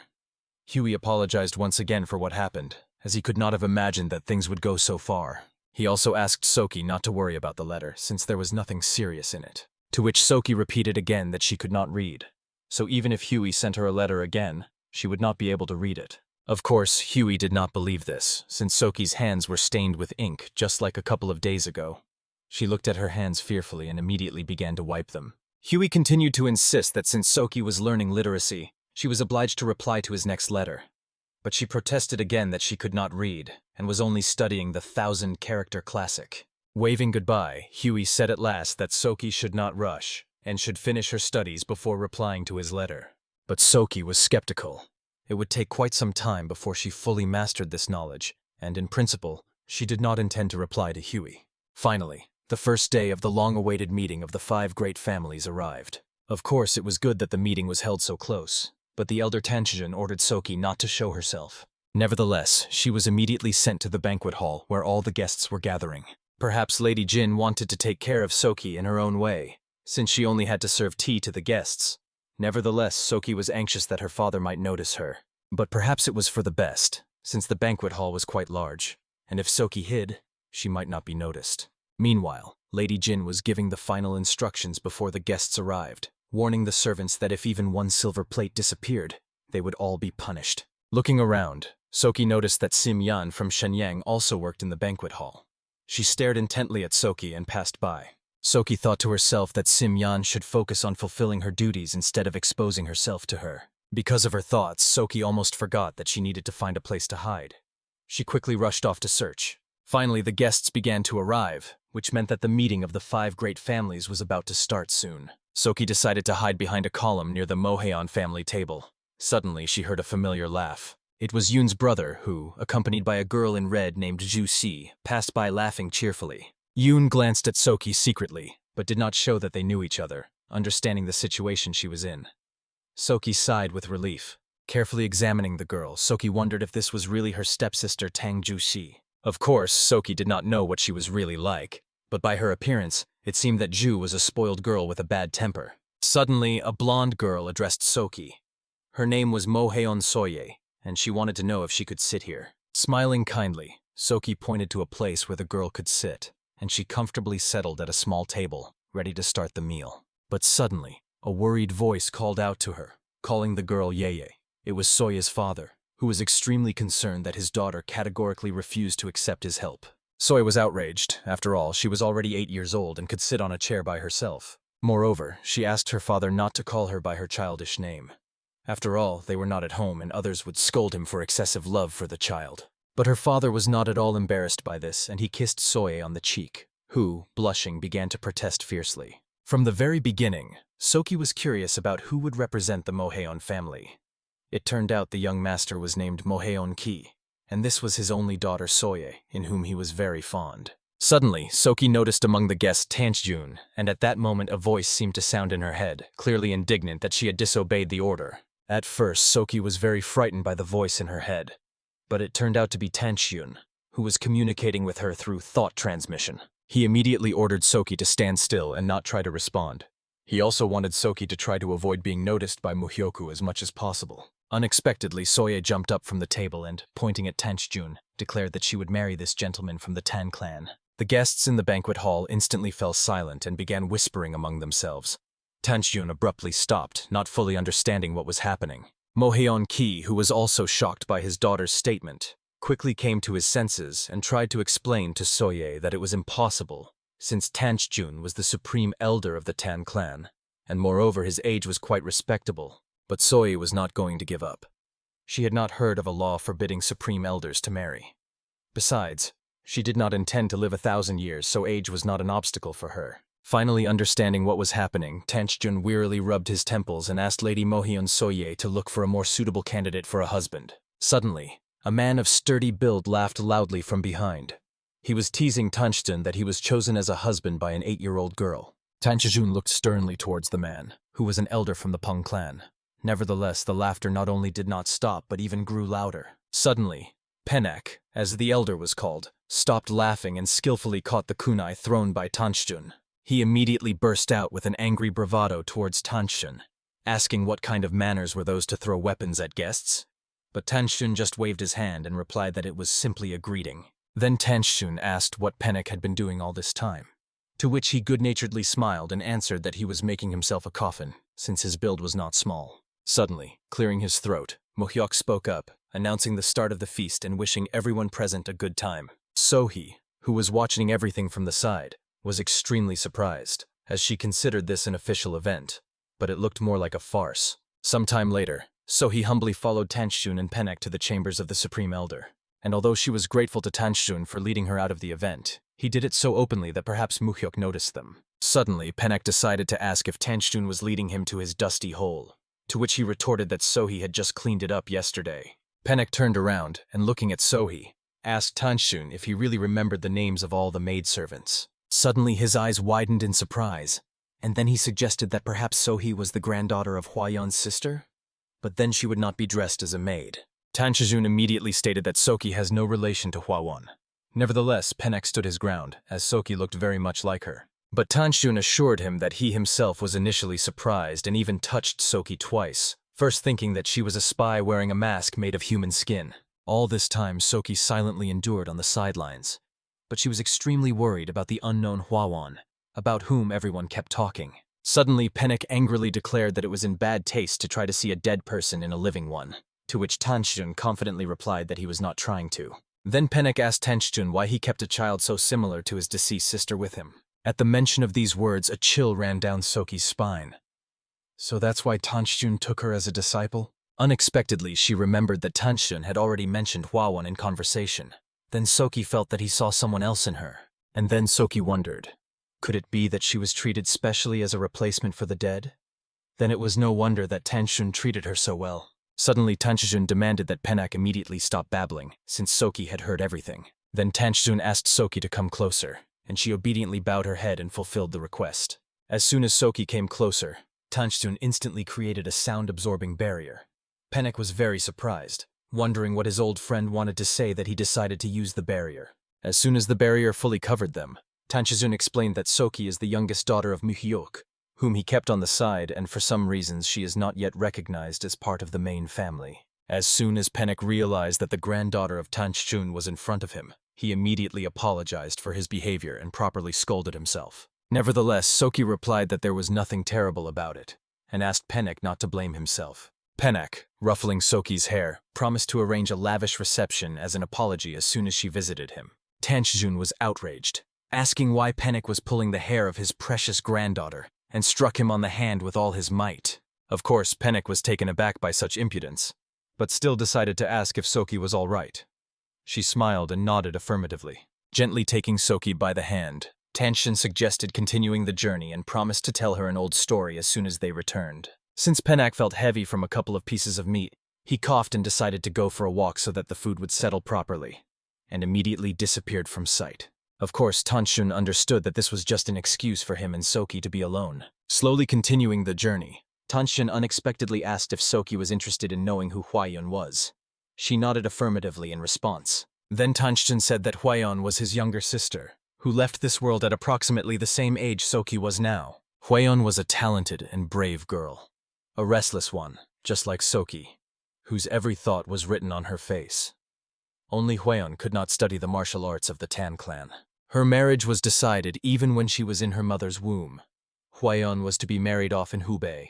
It was a very important engagement. The family did not teach Hwayeon anything except the basics, as she was supposed to marry and leave the clan. Nevertheless, she did not give up. Hwayeon followed Tanjun every day and begged him to teach her the art of poisons. But out of his foolishness, Tanjun believed he could not break the strict family laws and did not fulfill Hwayeon's request. At 16, Hwayeon left the family, entering into an arranged marriage. Then news reached Tanjun that Hwayeon died in childbirth. Neither the child nor the mother survived. At that time, Tanjun was wandering the world of martial arts, so he learned about everything very late. He could not even see his sister off on her final journey. In Tanjun's opinion, if Hwayeon had even a little knowledge of martial arts, she would not have died so needlessly. Tanjun still regretted this, although now these were only senile memories. Gently taking Tanjun's hand, Sohee apologized, as she did not know what had happened to him. But Tanjun did not think Sohee was to blame for anything. He was the one who should apologize, as he was the one who created such an awkward situation. Tears burst from Sohee's eyes, and Tanjun hugged his granddaughter tightly. Of course, at first she caught his attention because she resembled Hwayeon. Therefore, he thought that if Hwayeon had a daughter, she would be just like So-hee. Nevertheless, Tanchijun did not want her to live differently from Hwayeon. Wasn't one person whose talents were wasted because of all these rules enough? So-hee believed that there was no need to blame the elder, because if you think about it, she herself perceived him only as a character from a novel. They simply did not truly look at each other. Smiling kindly, So-hee said that everything was fine, because Tanchijun had told her everything honestly. But Tanchijun clearly understood that even if So-hee said so, she was still hurt. Suddenly behind them, Penak appeared again, having returned from a walk. In his opinion, Tanchijun simply wanted at least So-hee to be free from these prejudices. Nevertheless, he believed that So-hee did not need to endure all the whims of this old man and just listened to him half-heartedly, letting the remarks go in one ear and out the other. Gently tousling So-hee's hair again, Penak advised her not to feel obligated, but simply to try to live her life well. Tanchijun watched everything happening with a stern look. Of course, he did not like Penak's words directed at him, but nevertheless he agreed with him. And since the talking was over, Penak finally suggested getting down to business. So-hee was very surprised by these words, as she did not understand what important business they were supposed to engage in. In fact, the important business turned out to be drinking, because it was precisely to drink in company that Penak and Tanchijun had actually left the event. Comfortably settled at the table, Penak carefully examined Tanchijun's dwelling and, to his surprise, noted that there was no poisonous smoke in his wolf's den. Of course, Tanchijun was outraged by such statements, but Penak immediately explained his position, because in his house there were always some herbs laid out that were needed for making poisons. Nevertheless, these words did not convince Tanchijun, and he, glaring fiercely, pulled throwing needles from his sleeve. Penak understood what was going on and immediately apologized. On the face of So-hee, who was watching everything happening, a good-natured smile played. It seemed Penak had been badly affected by the elder's poison. Sliding the plate with seafood closer to himself, Penak suddenly asked how Yoon was doing and if there were any improvements. To which Tanchijun replied that Lady Jegal was desperately searching for miraculous medicines, but Yoon's condition was not improving. In his opinion, Yoon had 1 or 2 years left to live, no more. Then Penak asked if Yoon had been shown to the divine doctor with the demon hand. Tanchijun spoke with him, although he considered him capricious. The doctor came to Chengdu as if intending to help, but he only idled around and then suddenly left for Wuhan. Of course, Tanchijun knew about the doctor's iron rule, not to create unnecessary trouble for himself. And helping Yoon meant getting involved in the struggle for inheritance in the Tan clan, so the doctor's escape was quite expected. And then So-hee, who was setting the table, thought that being a doctor in the world of martial arts was a very difficult job. You save a person and then you can easily end up on the wrong side. She tried to remember if a doctor nicknamed Demon Hand was mentioned in the novel. And fortunately, So-hee managed to recall that in the novel Nam Gun-hwayu found the secret cave of the divine doctor with the demon hand. The lake cave, located in a deep mountain valley, miraculously filled and drained every half-month. If at that time you descended to the bottom of the lake, a secret cave hidden by the divine doctor would appear. In the novel, it was written that Nam Gun-hwayu found the legacy left by the immortal. So-hee concluded that the divine doctor who was in the novel is still alive. Like thunder out of a clear sky, the thought flashed through So-hee's mind. Could such a master as the divine doctor not cure Yoon's meridian blockage? But So-hee immediately realized that most likely the doctor would not treat Yoon because of the internal struggle within the Tang clan. And then a plan arose in her mind. What if she cleaned out the secret cave? After all, in the novel Hui found a bunch of precious elixirs and potions there, increasing his internal strength. Surely there must have been at least something in the cave that could help Yoon's brother. However, if she pulled off this trick with the elder, So-hee would start being questioned suspiciously about how she knew about it. Sighing heavily, So-hee discarded this idea, since she didn't even know where that very lake was located. Penak immediately noticed the change in her mood and did not fail to inquire. Tanchung, on the other hand, suggested that So-hee was simply worried about her sworn brother. Taking a sip, he advised So-hee to go study while he and Penak drank. But Penak immediately objected that Tanchung was forcing So-hee to study even on such a day. Moving the neighboring chair closer, Penak kindly invited So-hee to sit next to him. At first she was a little embarrassed, but seeing an approving nod from Tanchung, she happily sat on the indicated chair. Penak felt guilty about what had recently happened, so he decided to give a gift. Having asked So-hee to carefully keep the gift, he pulled out from under his coat a round plaque with his name on it. If So-hee ever needed Penak's help, it was enough to simply bring the plaque to the Pan clan. Even if So-hee was not in Hebei, it was enough to show the plaque to any member of the Pan clan, and they would take care of her. Soki gratefully accepted the gift. Tanchjun did not stop Pennak, but doubted whether it was the right occasion to give away the jade plaque. Nevertheless, Pennak believed the reason was quite weighty, since he had almost made his friend's beloved granddaughter cry, so it was the least he could do. Then Tanchjun decided to tell Soki exactly what she had received as a gift. It was a jade plaque given as a sign of a promise to repay a great favor in the future. Even if Pennak died, the promise would remain in effect. Nodding affirmatively, Pennak laughed loudly. Everything was correct, but the plaque could only be used once, so it was worth saving it for the right moment. Thanking for such a valuable gift, Soki looked joyfully at the jade plaque again, and then unexpectedly asked Pennak why a tiger was engraved on it. This question puzzled Pennak greatly, so he suggested that Tanchjun tell the granddaughter a little about the Pan clan. But Tanchjun was not very eager to do so he simply called the Pan clan ignorant brutes who only waved swords around. Pennak naturally took offense and decided to tell the story himself. There was no special reason for the image of the tiger. The Pan clan was simply called the Tigers of Hebei. Probably that's why they engraved a tiger on the plaque for the sake of empty formalities, to make it look cooler. But Tanchjun was dissatisfied with such an explanation. How was his granddaughter supposed to understand what it was about if Pennak told it so carelessly? Therefore, he explained that in reality, it was because of the martial arts of the Pen clan. They have many techniques imitating the movements of a fierce tiger. That is exactly why the clan has been called that since ancient times. Moreover, Pennak's nickname was Emperor of the Fierce Tiger Sword. So he looked at Pennak with delight, who shone with praise. In his time he was quite famous, so he decided to talk about his youth. Only now did Sohi realize with horror that she had fallen into the trap of, "but in our time." She looked at Tanchjun pleadingly, showing with her whole appearance that she was ready to go study, but he didn't even raise an eyebrow. Since there was no chance to escape, so he decided that since she had received the jade plaque, it would be good if she properly played the role of a grateful granddaughter. Simyan angrily threw the apron on the floor. How dare Sohi show up at the banquet with her status? She pretends to be a noble lady, although she is just as much a servant as she is. Simyan believed that Sohi decided to improve her fate by trading on her face. Of course, if she successfully married a young master, she could secure her future. Naturally, Simyan was irritated to death by how Sohi fluttered around the young master Tang Yun, whereas before she couldn't even utter a word. Sohi had hoped this time to work somewhere else, but she was called to the banquet hall again. Of course, she was curious why Lady Qin constantly summoned her to the banquet hall. She did not know the exact answer, but she assumed that this was how Mrs. Qin hoped to find her a suitor.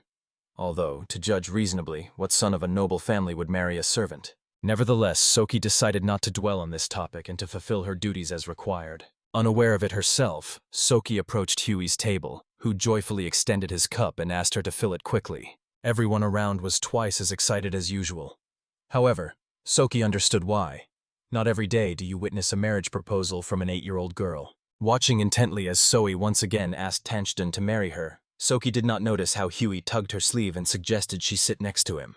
Waving her hands, Soki immediately protested, saying what was the young master thinking, risking his own head. Where has it been seen that a servant sits at the same table with the masters? Huey hung his head gloomily. Soki immediately became worried whether he was offended by her refusal, or if it sounded too harsh. Of course, she perfectly understood that if she sat next to Huey, she might lose her life, so there was nothing to be done. Suddenly, raised voices were heard, and one of the vases shattered into pieces, falling to the floor, which frightened Soki greatly. What kind of banquet is this where guests are constantly noisy? The source of the noise was Tan Yongho, who was insulted by the words of one of the Jegal clan and, grabbing him by the robe, demanded explanations. A representative of the Jegal clan named Hyogen tried to smooth the situation by stating that Yongho had misunderstood his words. He had only quoted a sage. But Yongho believed that Hyogen despised him, and his words spoke of Yongho's unsuitability for the role of young head and called for him to leave this position. Mukyok intervened in the scuffle, immediately demanding that Yonho release Hyogan. Despite the order from the head of his clan, Yonho was not in a hurry to release the insolent one. On the contrary, he shook Hyogan with all his might. Then the head of the Jegal clan decided to intervene. He was extremely outraged that Mukyok, as the head of the Tan clan, showed such disrespect through the behavior of his subordinate. Of course, Mukyok tried to smooth things over, hastily apologizing. He decided not to escalate the situation over a childish quarrel and again demanded that Yonho release Hyogan. Gritting his teeth, Yonho apologized, which sounded insincere, and still, after releasing the representative of the Jegal clan, he immediately left. In the mind of Tanjun, who was closely watching the conflict, the question arose: how does Yonho intend to lead the family into the future if he cannot control his own feelings? The head of the Chaegol clan, glaring fiercely at Hyogen, ordered him not to provoke Yonho anymore, to which Hyogen, putting on a look of surprise, said that he was only discussing Laozi with the young head Yonho, nothing more. At this point, Mukyok allowed himself a sharp remark towards Hyogen. He wanted Hyogen not to bring trouble with words, but to prove everything with actions. Smiling kindly, Hyogen thanked the head of the Tan clan for the advice. Then he apologized to the guests for the noise caused, and asked them to ignore him and continue enjoying the banquet. So he was amazed by this outcome. In their family, Yonho usually caused problems, but in the Jagal family, it seemed the problems were caused by the nephew of the head, Hyogen. The atmosphere at this banquet was completely spoiled, but nothing surprising, since Yonho himself ruined the evening. Therefore, Sohee sincerely hoped that the banquet would be dismissed, and she would have the opportunity to slip away from here as far as possible.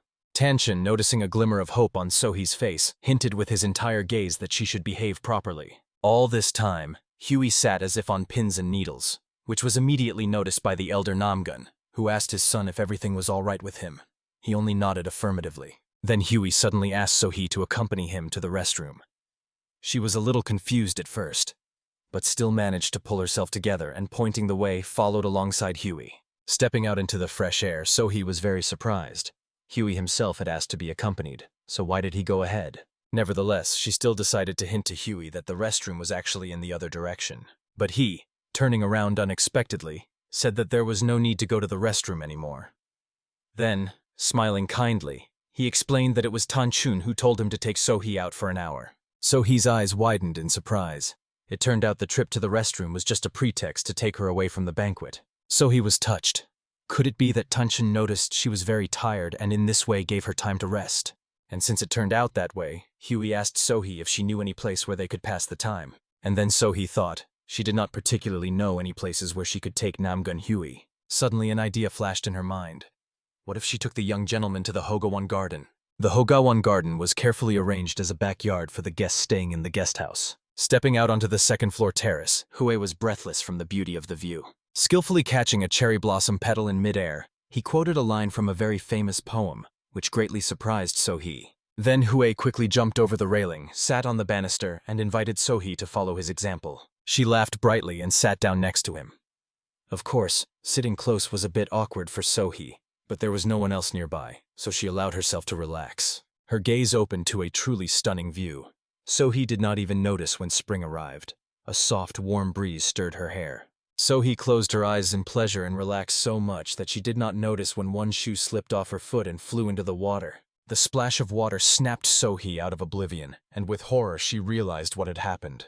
She began to frantically think about how to retrieve the shoe from the water. But Huey, not letting Sohee think it over, jumped down from the railing without a word and rushed after the shoe into the water. Of course, Sohee tried to stop him, since the young gentleman could catch a cold. She would have retrieved the lost shoe later herself. It was not worth the risk. By the time Sohee went down to the first floor, Huey had already managed to get out of the water. He was soaked to the bone but still pleased with himself because he had succeeded in retrieving the shoe. Huey knelt before Sohee on one knee. She was horrified and immediately began to protest, but Huey asked her to stand still and not move. A woman was not allowed to show her bare feet to a man she barely knew, and Huey knew this well. Carefully wrapping the foot with a handkerchief, he put a shoe on Sokee's foot. Although Sohee felt pleased, she still scolded Huey, saying he shouldn't be so kind to everyone indiscriminately, as he might be misunderstood. Surprised, Huey tried to object that his father always puts shoes on his mother, but Sohee immediately stated that they were husband and wife. This was something Huey had not considered. To herself, Sohee noted that unlike his appearance, the head of the Namgun clan seemed to be a model family man. Realizing what had just happened, Huey blushed. Embarrassed, turning away, he whispered something quietly. Sohee did not hear what exactly Huey said, so she asked him to repeat it. But unexpectedly, Huey declared that it was a secret. In any case, Sohee thought that Huey should change clothes since he was soaked through, so she suggested using the guest house nearby. Strangely, Huey agreed with her, because if people saw him like that, they would laugh, saying he was just playing in the water, and that was not dignified. A joyful smile lit up Sokee's face. It was definitely the right decision. Nevertheless, she was pleased that she had been able to convince Huey so easily. Suddenly, Huey took her by the edge of her dress and, smiling, asked if Soki would go with him to the guest house. She smiled and nodded affirmatively. Fortunately, there was no one in the guest house, so Hui was glad he wouldn't have to show himself to anyone in a wet state. To her surprise, Soki noticed that Huey changed clothes at lightning speed. It was clear that this was not his first time. Since the changing was done, Soki decided to ask if it was time for them to return to the banquet hall. Huey nodded affirmatively. After all, an hour had already passed. On the way back, Huey suddenly asked what Soki planned to do tomorrow. Of course, Soki did not know for sure, but she guessed that more tasks awaited her tomorrow. Huey thought that Soki was joking with him, but she was quite serious. She would also have to work tomorrow. Realizing this, Huey became sad. Of course, Soki noticed this, but she could not just quit her job. Suddenly, their path was blocked by a girl dressed as a maid. Apologizing to the young master, she stated that they were short-handed and asked if she could take Soki away. But Huey refused quite sharply. Naturally, Soki understood that one should not refuse so abruptly when asked for help. So smiling, she said that everything was fine and asked Huey to go ahead. Huey was clearly displeased with this turn of events. Nevertheless, he agreed, asking Soki to return as soon as possible. As soon as Huey disappeared from sight, the maid's tone changed sharply and she ordered Soki to follow her. Soki was a little confused, so she decided to ask where they were going. But the maid answered rather rudely, telling Soki not to ask stupid questions and just follow her. The maid's face seemed familiar to Soki. Perhaps she was from the Simyan gang. Therefore, Soki mentally prepared herself that, as last time, she would be taken somewhere and tormented. As soon as Soki turned the corner, she was immediately doused with slops, and a wooden bucket crashed onto the pavement. Opening her eyes, to her surprise, she found Simyan with 2 more maids. She looked down arrogantly at Soki. Simyan accused Soki of wagging her tail before the young master Yoon, and now even seducing the young clan head Namgun. Simyan also demanded an immediate explanation of what fox trick Soki used that made the young head even change clothes. To which Soki coldly asked where Simyan learned such idiotic antics of grabbing passers-by and pouring slops on them. Simyan was shocked by such resistance, and immediately screamed that Soki brazenly snatched a chance that comes once every 5 years, since today Asui was supposed to go to the feast, not her. But Soki frankly didn't care. If Asui wanted so much, then let her go. Pouring slops on someone over such nonsense? Ridiculous. Could it be that slaves decided to compete over whose collar shines brighter? Here Asui, who stood behind, could not endure the humiliation and exclaimed that she receives lawful pay for her work. Anger so seized Asui that she raised her palm intending to give Soki a good slap so that she would finally watch her tongue. But Soki was not going to tolerate it and hit Asui's hand. Where has it been seen that commoners would lay hands on others? With a scream, Asui fell onto the pavement holding her hand. Her friends immediately protested how Soki dared to do such a thing. But Soki herself did not know what came over her and stared at her hand in surprise. Could it be that she just did that? Here, Simyan stepped forward and, calling Soki a homeless orphan, accused her of attacking a person from the Tan clan. Suddenly, Soki was outraged and asked who Simyan was to throw accusations so easily. She was definitely not a daughter of the Tan clan, so she had no rights. Simyan blushed with shame, but nevertheless tried to argue that her mother actually belonged to the Tan clan. But Soki easily countered this argument, reminding that Simyan was not even given the Tan surname, so she did not belong to the clan. So why was she pretending to have any relation? These accusations so angered Simyan that without hesitation she pulled a knife from her robe and pointed it at Soki. She was not going to tolerate this. Nevertheless, Soki was not only unafraid, but on the contrary took a step forward. She became curious about what Simyan intended to do. Simyan just wanted to disfigure Soki's face so she could no longer be arrogant and seduce high-ranking individuals. In response, a malicious smile played on Soki's face, and taking another step forward, she put her neck and face under the knife. If Simyan was really so brave, then let her try to slash the neck or face. Simyan's hands trembled with excitement, but anger so possessed her that she took these words as an insult and cut Soki on the left cheek. Scarlet blood immediately poured from the wound. Simyan's friends screamed in horror, and Soki, only smiling, asked if Simyan could handle the consequences. After all, she herself had just raised her hand against a person from the Tan clan, but Simyan no longer controlled herself. With wild screams, waving the knife, she rushed at Soki. But this time Soki was not going to deliberately expose herself. Suddenly Simyan's hand was stopped by Gyunmyeon, who seemed to have appeared out of the ground. He was nearby and rushed over at the noise. Seeing the 7th elder, Simyan dropped the knife out of fright. Yeonmyeon was extremely outraged that the maids had caused a vulgar brawl. Did they really intend to disgrace the Tang clan's name? Simyeon tried to argue that they were just teaching the ill-mannered girl some manners. But Gyeonmyeon gave Simyeon a stern look. She had clearly overstepped her authority. All three lowered their eyes guiltily. They knew well what punishment awaited those who harmed the household members. Gyeonmyeon ordered all three to immediately return to their duties and said he would personally report today's incident to the manager. Simyeon and her friends bowed their heads, then quickly turned and left. As soon as they disappeared from sight, Gyeonmyeon handed Sohee his handkerchief so she could at least wipe her face. She accepted it gratefully. Gyeonmyeon also asked Sohee not to cause any more trouble for Master Tangjun, as he already had enough tiresome matters. Nervously laughing, Sohee asked Gyeonmyeon hopefully if the incident could be kept secret from the elder. Gyeonmyeon briefly replied that it could not, then turned and left without saying another word. At that moment, Sohee realized she was doomed. After changing into clean clothes, Sohee encountered problems. The outfit was a bit short and her bare legs were somewhat visible. Nevertheless, Sohee was grateful to Kyung-ae for providing the outfit and for bringing water with calamus decoction so she could wash. Although at their first meeting in the annex she had mistaken Sohee for a ghost and was very frightened.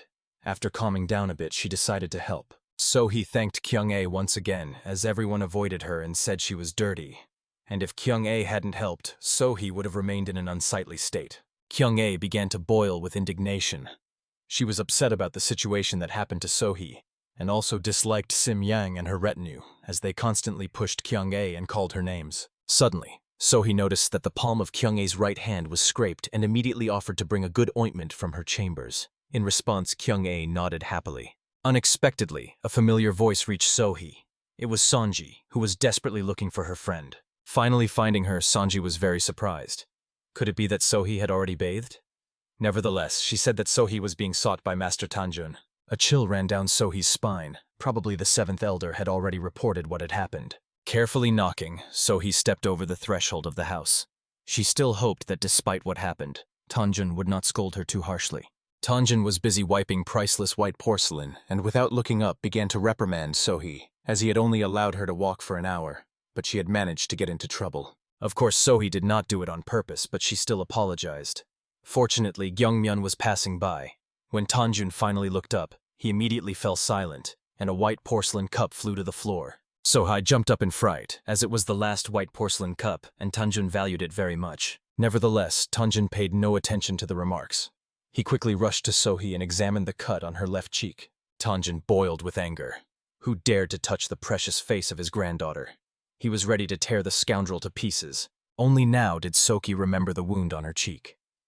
So many events had happened in such a short period of time that she had completely forgotten about it. Sighing heavily, Tanjun began scolding his granddaughter again, then asked what had happened to her beautiful little face. Sohee decided to avoid a direct answer, and, spinning cheerfully, declared that she was perfectly fine, only her face had suffered a little. Of course, Tanjun knew that a scar might remain, so he first decided to apply medicine to the wound. In Tanjun's opinion, Sohee was too kind to others, and that's why she was constantly getting hurt.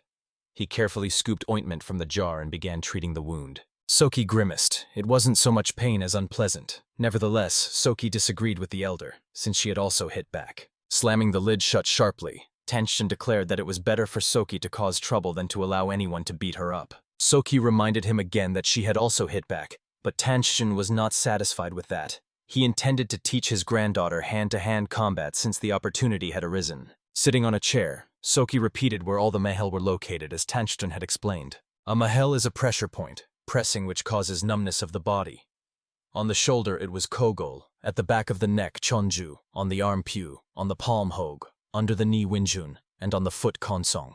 Tanjun was pleased with his granddaughter's answer, since it would be difficult for Sohee to accurately press the points for now, so he advised simply kicking the opponent on these mahel with full force, and Tanjun promised to personally deal with all possible consequences.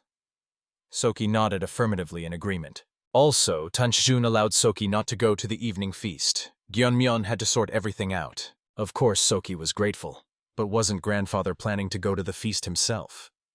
But Tanjun thought that since he had appeared at the reception several times, that was more than enough. Suddenly remembering something, Tanjun sharply rushed to the wardrobe and began throwing out things in search of what, in his opinion, would allow Sohee to avoid beatings. Finally finding the necessary item, Tanjun smiled joyfully and asked Sohee to extend her hand. Although Soki was worried, she still fulfilled the request, and Tanjun carefully put a bracelet of elegant design on her wrist. Then Tanjun directed the hand with the bracelet towards the wall and pressed on a recess on it. Immediately a needle flew out of the bracelet and stuck in the wall. Tanjun smiled contentedly, and Soki stared at the bracelet in bewilderment. Could it be that only a needle had just flown out of it? Noticing the confusion on his granddaughter's face, Tanjun decided that she did not like the gift. Nevertheless, he asked Soki to accept the bracelet, and he would look for something prettier.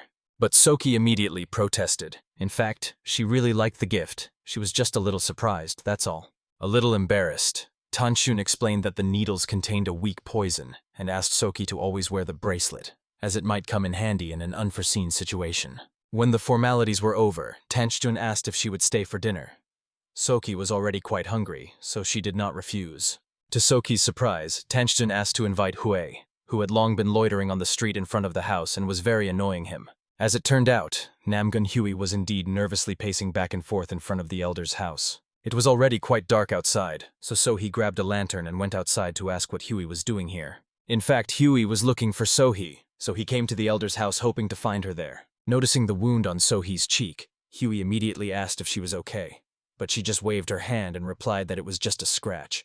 Remembering Tanchung's request, Sohee suggested that Hui come in and have dinner with them. Pale, Hui tactfully declined. Apparently he did not like the idea very much. Noticing this, Sohee offered to escort him to the guest house, but Hui immediately protested, saying he already knew the way and would go by himself. A little embarrassed, Hui unexpectedly asked if Sohee wanted to go to the market with him tomorrow. According to rumors, the largest night market in Sichuan had opened in the Chengdu area, and Hui really wanted to see it before returning to Anhui. At first, Sohee was a little confused. It was so unexpected. In principle, she was not against it, but she wanted to ask for permission first. Suddenly, Tanchung appeared between them, having heard everything. And although he was not very warm toward Hui, he still allowed Sohee to go with him. Afterwards, Tanchung gave Hui a stern look and, once he finished all his business, ordered him to leave immediately. He still needed to feed Sohee. Understanding that they did not have much time left, Soki suggested meeting at the dog hour in front of the outer wall. Hui nodded affirmatively and was about to ask something, but seeing Tanchun's stern look, he immediately changed his mind and wished Soki a good appetite. Then, bowing his head, he said goodbye to Tanchun, who was already forcefully pushing Soki into the house. Hui asked Soki not to worry. He would come for her himself tomorrow. Tanchun again cast an unfriendly glance at him, and Hui quickly disappeared from sight. It was already dawn when Gyeonmyeon entered Tanchun's office, who had been sorting through papers all this time. Without looking up from the papers, Tanchun asked if he had thoroughly cleaned everything. Gyeonmyeon immediately reported that the maid named Sim Yan and her entire family had been eliminated. It turned out her parents were corrupt. The mother, a distant relative, took bribes from servants, promising to arrange jobs for them in the clan. The amount embezzled exceeded 200 taels of silver. This did not surprise Tanchun at all. As the head of the family, so were the servants. Nevertheless, he wanted this family to serve as an example. It was easier to pretend they were frightened and fled under the cover of night. Therefore, he ordered Gyeonmyeon to keep his mouth shut so that rumors would not reach Soki. But hiding everything forever was not the best solution. Gyeonmyeon was very surprised. Could the elder really intend to present this child to the world? That was exactly what Tanchun intended to do. He planned to personally take on this matter and completely reshape the balance of power. At the appointed time, Hui eagerly awaited Soki in front of the outer wall. He was already about to head to the wing, expecting to meet Soki there, when suddenly a familiar voice interrupted his thoughts. Soki was clearly worried and hurried with all her might. She was concerned that Hui had come too early and had been waiting for her too long. But Hui lied that he had just arrived and immediately noted that the dress Soki wore suited her very well. In it, she looked like a peach blossom. Of course, Soki was pleased to hear the compliments. It turned out she had not borrowed good clothes from her sister Sonchi in vain. Smiling, she suggested to Hui to move on, thinking to herself that she must not forget to buy Sonchi a gift on the way back. Finally arriving at the night market, Hui enthusiastically noted that there were quite a few lanterns hanging around, creating the impression that it was daytime on the street. Soki was also captivated by the view, but before she could even blink, Hui had already run ahead. That way one could easily get lost in the crowd. Without much thought, Soki ran up to Hui and firmly took his hand. Of course, he was very surprised, but he did not pull his hand away. With interest, examining the stalls and goods that the merchants were eagerly praising, Soki noticed that there were more attractions at the market than she had thought. Suddenly, sounds of indignation and shouts of dissatisfied men reached her ears. Turning around, Soki noticed a thin man who, sitting behind a small table, was urging the other men around not to quarrel and to check for themselves. It turned out the men were playing dice. A question immediately arose in Soki's mind. Could it be that even in such secluded places gambling games were held? Hui also noticed the noise and immediately headed there. Approaching, Hui asked what it was. Then the thin man, smiling, explained that it was a game called Battle of Numbers and invited the young gentleman to play. The essence of the game was to guess whether the sum of 2 dice was a big number or a small one. A sum from 1 to 6 was less, from 7 to 10 was more. Of course, Soki understood that the bait was clearly a plant. Who would even lead someone into such a thing?